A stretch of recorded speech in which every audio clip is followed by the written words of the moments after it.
கிறிஸ்துவில் பிரியமானவர்களே, நம்முடைய சமுதாயத்திலே குற்றம் செய்தவனை விட குற்றம் செய்தவனை காட்டிக் கொடுப்பவனுக்குத்தான் அதிக பாதுகாப்பு கொடுக்கப்படுகின்றது. காரணம் என்னவென்றால், சாட்சியம் அழிக்கப்பட்டுவிடக்கூடாது என்பதற்காக.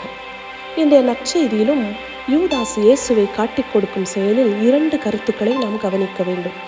கலிலேயாவில் மக்களிடையே பழகி பிரபலமாயிருந்த இயேசு எருசலேமில் அந்த அளவிற்கு வெளிப்படையாக மக்களிடையே பழகவில்லை.